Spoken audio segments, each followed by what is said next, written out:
번째 시간, 수열의 극한의 두 번째 시간, 수열 극한값의 계산입니다. 이게 수열 극한에 대한 기본 성질이죠. 이게 수열이건 함수건 상관없이 극한에 대한 기본 성질이었다. 그럼 기본 성질이 무엇이었냐? 자, 함수의 극한값 구할 때도 성질은 똑같았습니다. 일단 전제 조건이 있어. 수렴해야 돼. 수렴하는 두 수열에 수열 자체가 일단 수렴해야 돼. 발산할 거야. 무한대, 양의 무한대, 음의 무한대, 진동 발산할 거야. 발산하는 거는 이 성질을 사용할 수 없다. 자, 첫 번째 전제 조건은 뭐다? 수렴하는 수열이다. 뭐다? 수렴할 때에만 쓸 수 있다. 수렴할 때 실습에 어떤 실수 K를 곱하라는 거죠. 합, 항과 항을 더하거나 항과 항을 빼거나 항과 항을 곱하거나 항과 항을 나누었을 때, 물론 나눌 때는 뭐다? 0이 아니다. 이 0이 아니다라는 성질이 꼭 있어야 된다. 이때 이 수열의 극한에 대해서 실습의 합, 차, 곱, 몫을 해도 된다. 다 가능하다.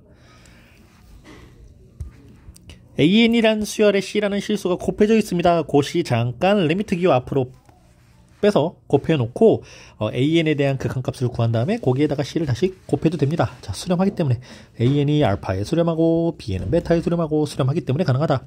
수렴하는 수열에 대해서 일반항과 일반항을 더한 다음에 수열을 구해도 되고, 이렇게 더해져 있는 수열을 하나의 수열로 합쳐서 계산해도 되고, 합성질이죠. 차성질도 같고요. 곱도 같습니다. 그럼 여기서 잠깐만, 합, 차, 곱, 몫의 성질은 리미트 극한에서는 다 사용 가능합니다. 리미트 기호에서는. 근데 시그마 기호에서는 합과 차의 성질만 쓸 수 있다. 곱하거나 나누는 성질은 사용할 수 없다. 이렇게 기억을 해야 되고요. 자, 5번이 중요하죠. 여러분들이 제일 맞는 성질, 잘못된 성질을 고르시오 할 때 가장 어렵게 느끼는 게 이 5번이야. 자, 간단합니다. 5번. 첫 번째, 수렴하는 두 수열끼리 합하거나 그러니까 더하거나 빼거나 곱하거나 나누는 거 가능해. 근데 나눌 때는 0으로 나누는 건 이런 건 존재하지 않는 거야. 이런 건 존재하지 않아, 수학에서. 그러니까 자, 여기서 보면요. 지금 AN이라는 수열을 BN이라는 수열로 나눴습니다. 근데 AN이 수렴했고 BN이 수렴했기 때문에 리미트 BN에 대한 극한값과 AN에 대한 극한값을 따로따로 구해서 베타분의 알파라고 할 수 있는데, 단 여기서 BN이라는 것 자체도 0이 아니어야 돼. 자, 다시 보세요. BN이라는 것 자체도 0이 아니어야지만 나눌 수 있었습니다. 수열 자체를. 그 다음에 그 극한값인 베타값 자체도 0이 아니어야 된다. 이 조건이 모두 만족돼야지만 이 성질을 쓸 수 있어. 그러니까 얘를 살짝 지워놓는다고. 없어, 이게. 그냥 이것만 덩그러니 있어. 그럼 이거는 틀린 거죠. 0이 되면 성질을 쓸 수 없기 때문이다. 그래서 다시 한번 강조하죠. 수열의 극한에 대한 기본 성질은 모두 수렴할 때에만 사용할 수 있습니다. 자, 그리고 요 문제를 그럼 잠깐만 좀 풀고 올까요? 자, 필수예제 2번이네요. 수열 극한에 대한 기본 성질. 리미트 AN 플러스 BN은 4이고 리미트 AN 곱하기 BN은 3일 때 여기선 잠깐, 수렴하는 수열은 누구랑 누구가 수렴한 거야? AN과 BN이 수렴했니? AN 수렴했니? 리미트 N이 무한대로 갈 때 AN 값 존재하니? 리미트 N이 무한대로 갈 때 BN 값은 존재하니? 아니요, 몰라요. 여기서 수렴하는 수열은 AN 플러스 BN이라는 수열과 AN 곱하기 BN이라는 수열만 수렴합니다. 아, 선생님 문제를 제대로 못 봤군요. 여기 수렴하는 두 수열 AN과 BN에 대하여라고 좋네요. 네, 그럼 수렴하기 때문에 AN 수렴합니다. 요거를 알파라고 하자. BN 수렴하니까 베타라고 합시다. 자, 수렴합니다. 수렴한다고 줬으니까요. 그럼 됐어, 이거. 자, 수렴하는 끼리 더했잖아. 리미트 N이 무한대일 때 AN과 리미트 N이 무한대일 때 BN을 더해서 4가 나옵니다. 요 성질 그대로 써먹어도 돼요. 그럼 이거는 알파 플러스 베타가 4란 얘기지. 자, 같은 이유로 곱해서 알파 곱하기 베타가 3이란 얘기입니다. 이때 문제는 리미트 N이 무한대일 때의 AN제곱 플러스 BN의 제곱의 값을 구하여라. 그럼 AN제곱 플러스 BN제곱이라는 이 값을 우리가 리미트 n이 무한대일 때 an의 제곱 더하기 리미트 n이 무한대일 때 bn의 제곱인데 요 an의 값은 그래 다시 an의 제곱이라는 건 an 곱하기 an이지. 이게 수렴하는 수열이니까 리미트 n이 무한대로 갈 때 an과 무한대로 갈 때 an의 곱이라고 따로 봐도 돼요. 그리고 우린 이걸 알파라고 놨단 말이야. 그래서 알파 제곱이 돼요. 그러니까 이 식은 그냥 알파 제곱 플러스 베타 제곱이 뭐니? 라고 물어본 거야. 자, 이제 고생공식 변형 쓰면 되겠죠? 알파 제곱 플러스 베타의 제곱은 알파 플러스 베타의 완전제곱 마이너스 2알파 베타랑 같고요. 4의 제곱 마이너스 2 곱하기 3이니까요. 16 마이너스 6은 10 해서 극한값은 10입니다. 이렇게 구해줄 수 있겠네요. 키포인트 한 번씩 보고 갑시다. 리미트 n이 무한대로 갈 때 an 플러스 bn은 an에 대한 극한값과 bn에 대한 극한값을 따로 구해서 더해줘도 됩니다. 자, 곱에 대한 극한값은 an에 대한 극한과 bn에 대한 극한값을 따로 구해서 곱해줘도 됩니다. 언제? an과 bn이 모두 수렴할 때만 사용할 수 있는 성질입니다. 자, 앞 페이지로 잠깐 돌아와서 이제 극한값 계산입니다. 무한대분의 무한대꼴. 자, 계산 방법은 분모의 최고차항으로 분모와 분자를 각각 나눕니다. 자, 루트가 있건 없건 상관없이. 이게 분모의 최고차항, 무한대분의 무한대꼴이었어. 그럼 무한대분의 무한대꼴은 근호, 루트가 있을 때 근호가 있는 쪽을 유리화합니다. 근호가 분모에 있든 분자에 있든 위치에 상관없이 근호가 있는 쪽을 유리합니다. 근호가 없는 다항식일 때는 최고차항으로 묶어. 그럼 무한대 곱하기 상수꼴이 될 거야. 그러니까 얘는 무조건 발산입니다. 근데 발산의 방향만 양의 무한대 발산인지 음의 무한대 발산인지를 구하는 겁니다. 그래서 최고차항이 양수면 양의 무한대로 발산하게 될 거고요. 최고차항이 음수면 음의 무한대로 발산하게 될 겁니다. 그래서 무한대라는 거는 한없이 커지는 상태를 나타내는 기호입니다. 그래서 수나 문자가 아니야. 무한대분의 무한대는 1이 아니고 무한대 빼기 무한대도 0이 아니다. 우리가 함수 극한할 때 계속 선생님이 강조했던 내용들이죠. 그럼 이제 무한대분의 무한대꼴이나 무한대 빼기 무한대꼴이 아닐 때 이때는 기본 성질을 이용할 수 없으므로 적절하게 우리가 이제 무한대분의 무한대꼴이나 무한대 빼기 무한대꼴로 변형해서 계산을 해줄 겁니다. 자, 무한대와 음의 무한대는 수는 아니지만 양의 무한대, 음의 무한대로 발산하는 극한을 포함하는 계산에 있어서는 이렇게 생각하면 편합니다. 예전에 선생님이 함수의 극한에서 계속 나오죠. 같은 성질입니다. 무한대에다가 어떤 숫자를 더하거나 숫자를 뺄 거야. 이런 숫자는 세 발의 피 의미가 없어. 그냥 계속 무한대지. 무한대에다가 무한대 큰 거에다가 더 큰 걸 또 더했어. 계속 무한대야. 그냥 계속 무한대. 걱정 말고 무한대다. 자, 무한대를 여러 번 거듭 제곱해도 무한대고요. 무한대의 제곱근도 무한대입니다. 엄청 큰 수기 때문에 이런 건 다 의미 없다. 그냥 계속 무한대다. 자, 무한대분의 숫자, 이 숫자가 양수건 음수건 상관없이 이건 0에 수렴하게 될 겁니다. 자, 양수에다가 무한대를 곱하면 양의 무한대, 음수에다가 무한대를 곱하면 음의 무한대. 양수분의 무한대는 그냥 무한대, 음수분의 무한대는 음의 무한대. 그리고 이건 함수의 극한은 아니지만 0분의 3꼴 나오면 이런 것도 무한대. 그래서 무한대분의 무한대꼴은 원래 분모의 차수를 분모의 최고차항을 분모와 분자에 똑같이 나누어서 방방방 하는데 차수 비교로 한다고 그랬지. 쉽게 구하는 방법 차수 비교하기. 자, 분자랑 분모랑 차수가 똑같을 때 이때는 최고차항 계수의 b a분의 p 이게 극한값이 되고요. 분모 분자의 최고차항 계수의 b가 극한값이 되고요. 분모가 훨씬 더 클 때는 그냥 0에 수렴하고요.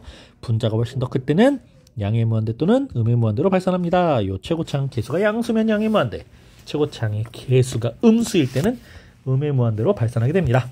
자, 문제로 갑시다. 필수예제 3번. 다음 극한을 조사하고 극한이 존재하면 그 극한값을 구하여라. 자, 일단 가장 기본적인 풀이 방법으로 선생님이 풀이를 좀 해볼 건데요. 1번. 선생님, n세제곱 플러스, 이거 무한대인지 무한대분의 무한대꼴인지 어떻게 봐요? 무한대 세제곱 무한대고요. 거기에 무한대 더했고요. 숫자를 더하거나 빼는 건 의미가 없지. 그냥 무한대입니다. 예, 최고창이 이렇게 3차기 때문에 이건 무한대라고 보면 됩니다. 그럼 선생님 2n 세제곱 마이너스 4n 플러스 5에서 이거는 2 곱하기 무한대 세제곱에서 4 곱하기 무한대 더하기 5를 뺀 거잖아요. 무한대 세제곱은 무한대고 거기 2를 곱해도 무한대인데 4 곱하기 무한대는 무한대고 무한대에서 무한대를 뺀 건데요. 이거 무한대분의 무한대 빼기 무한대 꼴 아닌가요? 아닙니다. 네, 무한대에서 무한대를 뺄 수는 없지만 그냥 우리가 느낌상 무한대의 세제곱이 크겠냐? 그냥 무한대가 크겠냐? 놀라게 큰 무한대죠? 거기서 어떤 무한대, 이게 의미가 없는 거야. 얘가 세 발의 피가 되는 거야. 그러니까 이건 그냥 간단한 무한대분의 무한대 꼴이라고 보면 되고요.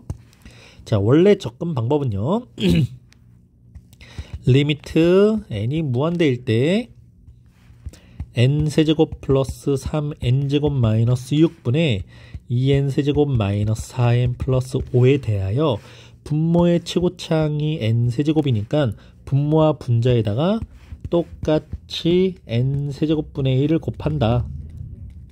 자, 이게 n세제곱으로 나눈다는 의미가 되겠죠? 그래서 n세제곱, n세제곱, n세제곱, n세제곱, n세제곱, n세제곱 이렇게 나눠서 정리해주면 리미트 n이 무한대로 갈 때, 자, 요거는 약분하니까 1이 되죠. 더하기 이렇게 약분해도 n이 남죠. n분의 3이고요. n세제곱분의 6이고요. 약분하면 2만 남고요. 마이너스 n제곱분의 4가 되고요. n세제곱 플러스 분의 5 이렇게 되네요. 이제 여기서 n자리에다가 무한대라는 극한값을 딱 사용을 하게 되면 무한대분의 3 0이 되고 무한대분의 6 0이 되고 무한대분의 4 0이 되고 무한대분의 5 0이 돼. 이건 다 0이 돼서 지워지는 거야. 결국 남는 건 1분의 2. 최고창 기수의 비만 남는구나. 이렇게 구해진다는 거죠. 자, 이와 같은 방법으로 지금 풀이가 나와 있기 때문에 이제 2번, 3번은 선생님이 그냥 딱 봤더니 얘도 무한대분의 무한대 꼴인데 헐, 분자가 훨씬 큽니다. 최고창 기수는 양수고요. 그러면 이건 무한대 발산입니다. 2번 분모가 훨씬 큽니다. 차수가 2차, 요건 1차. 그러니까 분모가 훨씬 더 큰 무한대지. 요거는 그냥 무한대분의 상수꼴이랑 같아. 즉 0에 수렴해. 자, 그래서 3번도 수렴하는 겁니다. 3번도 수렴해요. 4번. 자, 얘는 일단 무한대 빼기 무한대 꼴이야. 그래서 무한대 빼기 무한대 꼴이야. 그렇게 보면 안 되죠? 차수가 다르잖아요.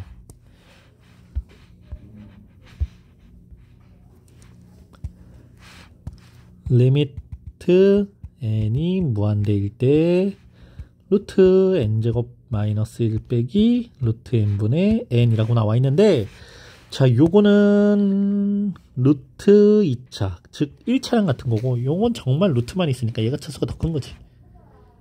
그러니까 이거는 거의 1차와 같아. 분자도 1차인데 최고창 기수의 비로 가는 겁니다. 자, 이거를요, 선생님 이걸 적절한 풀이로 한번 접근을 해볼게요. 지금 분모의 최고차가 루트 n제곱, 즉 n이야. n이라고 보면 돼. 그러니까 분모와 분자에다가 n으로 나눌 거야.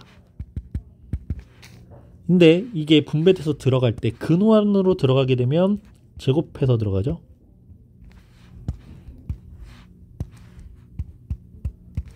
여기도 근호안으로 이렇게 제곱이 돼서 들어가고, 요건 근호가 없으니까 그냥 n으로 나눠져서 약분 근호안의 1-n제곱분의 1 빼기 약분하면 루트 n분의 1 약분해서 1 이렇게 정리가 돼요. 예, 이제 n에다가 무한대라는 극한값을 빵 루트 1 빼기 0 마이너스 0 1 그래서 1분의 1만 남는다는 거죠. 자, 여기까지 무한대분의 무한대 꼴이었습니다. 4번. 자, 여기서부터는 좀 집중해야 되는데, 여기서부터는 여러분들이 주어진 식을 가지고 식을 정리를 해줘야 돼. 요때서 이제 수열에서 뭐 성질들이 좀 사용이 될 거야.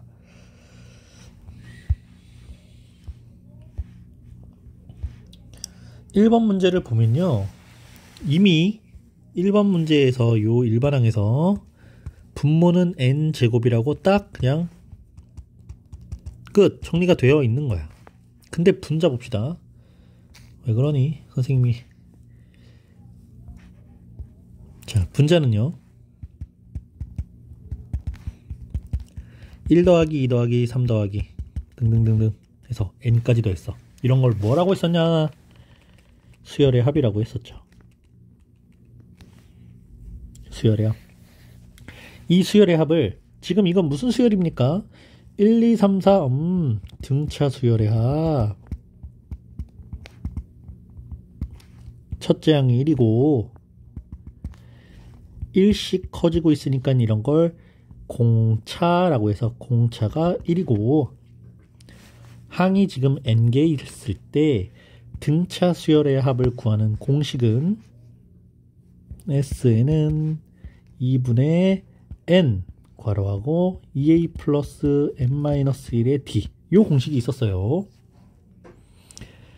그래서 여기다가 숫자를 그대로 넣어보면 n은 n이고 a는 1, d도 1, 그럼 2분의 n 곱하기 2 더하기 n-1, 그래서 2분의 n 곱하기 n 플러스 1, 이렇게 등차 수열의 합으로 정리가 되죠. 근데 또는 우리가 시그마에서 이런 걸 그냥 자연수의 합이라고 해. 우리가 자연수 거듭제곱의 합이라고 해서 1, 2, 3 해서 n까지 더할 거야. 자, 요거를 시그마 k는 1부터 n번째 항까지 더했고, 이때 일반항을 n 대신에 k라고 작성을 해서 요 공식이 2분의 요게 n일 때 n 그리고 n 플러스 1, 요 공식도 있었어요. 자, 둘 다 외워야 됩니다. 그럼 이거 나온 김에, 자, 시그마 k는 1부터 n까지의 k제곱. 자, k제곱이라는 건 1제곱 더하기 2의 제곱 더하기 3의 제곱 더하기 이렇게 자연수를 제곱해서 n제곱까지 더한 거, 요 공식이고, 이건 6분의 n 플러스 1 곱하기 2n 플러스 1이었습니다. 자, 외워라. 또 나올 때마다 물어보지 말고 1 세제곱 더하기 2의 세제곱 더하기 3의 세제곱 책에다가 써야지. 뭐해. k는 1부터 n번째 항까지의 k 세제곱, 요 공식은 2분의 n, n보다 1 큰 수까지 곱한 다음에 그걸 다시 완전 제곱해 주는 거. 자, 이렇게 공식 3개 있었습니다. 그럼 다시 돌아가서, 그래서 이 식은 시그마 k는 1부터 n까지의 k랑 같고, 이건 2분의 n 곱하기 n 플러스 1과 같다. 자, 그럼 분자 정리된 거지. 그럼 다시, 자, 1번 문제. 이 문제는 시그마가 왜 나와? 리미트 n이 무한대일 때, 자, 분모는 n제곱 정리된 거고, 분자가 방금 정리했던 공식대로 2분의 n 곱하기 n 플러스 1이랑 같아요. 번분수니까 분모와 분자에 똑같이 2씩 곱해서 2n제곱분의 이렇게 약분하면 n의 n 플러스 1. 그럼 리미트 n이 무한대일 때 2n제곱분의 n제곱 플러스 1인데, 아하, 무한대분의 무한대 꼴이고 차수가 2차와 2차 같으니 최고차항 계수의 비로 2분의 1이라는 극한값을 구할 수 있겠구나. 2번. 자, 2번도요. 여기 식이 지금 요만큼의 중괄호를 제곱한 식과 이만큼 1부터 n까지 더한 식이 있는데, 요거는 방금 우리 계산했죠. 요 식은 시그마 k는 1부터 n까지의 자연수의 합과 같고, 요건 2분의 n 곱하기 n 플러스 1이야. 자, 요거 구해놨습니다. 요거 구했어요. 그럼 이제 첫 번째 중괄호식만 좀 정리해 볼 건데요. 이 1에서 단위분수를 뺀 거야. 이런 걸 단위분수라고 그래. 분자가 1인 것들 단위분수. 계속 단위분수를 뺐어. 그럼 요거는 그냥 계산을 해줘봐. 1 빼기 2분의 1은 2분의 1이지. 곱하기. 1 빼기 3분의 1은 3분의 2가 되고 곱하기. 그 다음 뭐겠어? 4분의 3, 5분의 4. 이렇게 가다가 마지막 요 n번째는 n분의 n-1이 되겠죠? 를 제곱한 꼴입니다. 지금 요 첫 번째 중괄호식이. 그럼 여기서 약분, 분모분자, 그럼 분모분자까지 약분하고 이 식이 n분의 1의 제곱이라는 식으로 정리가 돼요. 자, 요 두 개의 식을 다 정리했으니까 이제 다시 써볼게요. 리미트 기호부터. 리미트 n이 무한대일 때 첫 번째는 n분의 1의 제곱이었고 여기에다가 곱하기 2분의 n 곱하기 n 플러스 1이라고 식이 정리가 됐었어요. 요 식을 자 일반항을 조금만 더 정리하자. n제곱분의 1은 n제곱분의 1 곱하기 2분의 n제곱 플러스 n, 요건 리미트 n이 무한대일 때 2n제곱분의 n제곱 플러스 n이라고 정리가 되고 둘 다 2차 y차 최고차항 계수의 비의 값과 같은 2분의 1. 2번도 역시 극한값은 2분의 1이라고 구해졌네요. 필수예제 5번 무한대꼴에서 우리 미정계수 찾는 거. 요 미정계수 찾는 게 가장 응용 문제에서 많이 나오죠. 리미트 n이 무한대일 때 3n 플러스 2분의 an제곱 플러스 bn 플러스 1은 2에 수렴했어. 2에 수렴했는데 이 식의 모양을 보니까 무한대분의 무한대꼴이야. 오케이. 무한대분의 무한대꼴일 때는 분모와 분자의 차수가 같을 때는 0이 아닌 어떤 값에 수렴합니다. 0이 아닌 어떤 값에 수렴하고요. 분모가 훨씬 더 큰 무한대일 때는 0에 수렴합니다. 자, 이것도 수렴합니다. 반대로 분자가 훨씬 더 차수가 컸을 때는 우리가 무한대로 발산하더라. 양 또는 음의 무한대로 발산하더라. 그러니까 0이 아닌 어떤 일정한 상수값 2라는 상수에 지금 수렴했기 때문에 무한대분의 무한대꼴이면서 분모와 분자의 차수가 같아야 돼. 그럼 분모가 1차니까 분자도 1차여야 되겠지. 2차 함계수는 없어져야 됩니다. 2차 함계수가 0이어야 돼요. 그럼 이제 동일하게 이거 지워주고 1차분의 1차 꼴이라고 봤을 때 이때는 최고차항 계수의 비가 되죠. 3분의 b의 값이 2, 즉 b는 6이라는 값이 되겠네요. 네. 어렵지 않죠. 함수의 극한을 했기 때문에 기본 성질들이 조금씩 기억이 난다고 하면 수열의 극한은 그렇게 많이 어렵진 않을 겁니다.